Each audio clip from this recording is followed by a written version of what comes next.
Hey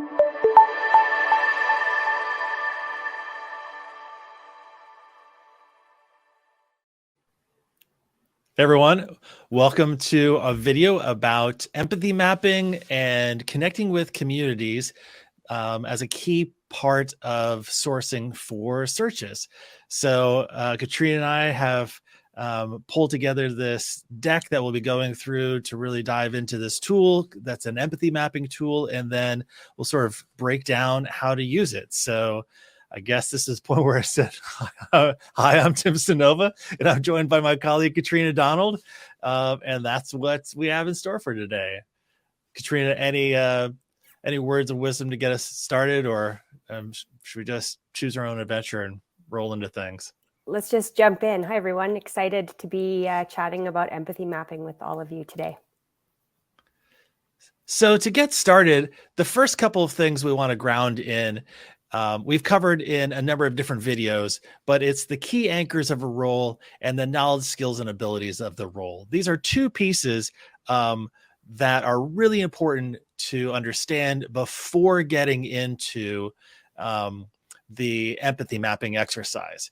And so key anchors, these are the really distilling the requirements that make it easier for applicants to identify themselves in the role and the opportunity. When they read a job posting, there's a lot of bullet points. Usually it's pretty in depth, and like the key anchors are like, what are the 2 to 4 key criteria that will anchor every part of the process, in that allow you to distill all of the knowledge, skills, and abilities into these things that people are like, oh, I have those, and I think that this role might be for me. So for an example on key anchors, if you're hiring a senior HR and inclusion role for an opera company, you might say the 3 anchors for this role are HR expertise, a connection to opera and or the city where the company is located, and anti-racism leadership or inclusion and equity leadership. And so those would be the key anchors that you would use for a role. And then you can start with really asking the candidates to connect the dots between your experience and these key anchors to tell us the story about how you connect with this role and this opportunity and this organization. The next thing to really get grounded in before we go to the empathy mapping are the KSAs of the role, the knowledge, skills, and abilities. Getting clarity on this will guide so much of the process, as we've talked about before. It'll inform the interview questions, the interview scenarios. You'll keep coming back to them to make sure that candidates are being vetted against the knowledge, skills, and abilities that are required for the role, not other things like, what book are you reading? Or could I spend the entire day at the airport with this person? Things that are really grounded in bias.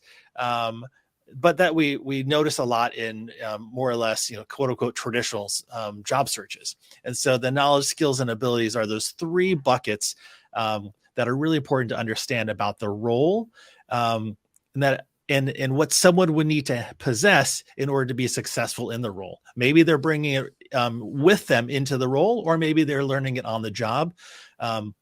But these are the 3 things that really need to get clarity around. And so the knowledge is really the body of information that candidates need to have that can be applied to helping them do the job. So the knowledge of laws, regulations, practices.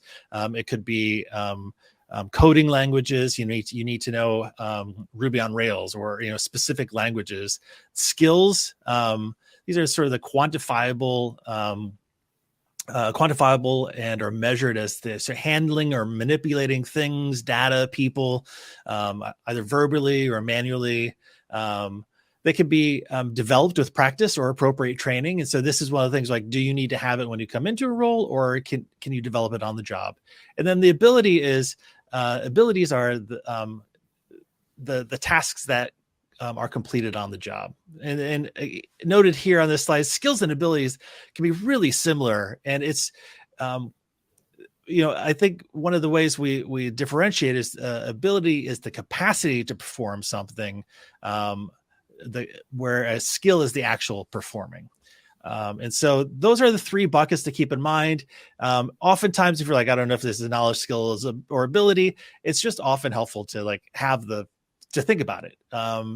More or less, or more often than not, when we get into searches, a lot of times, we're not even spending the time thinking about like, what is this thing and how is it different? And so those key anchors and knowledge, skills, and abilities, the KSAs, really ground us into the empathy mapping exercise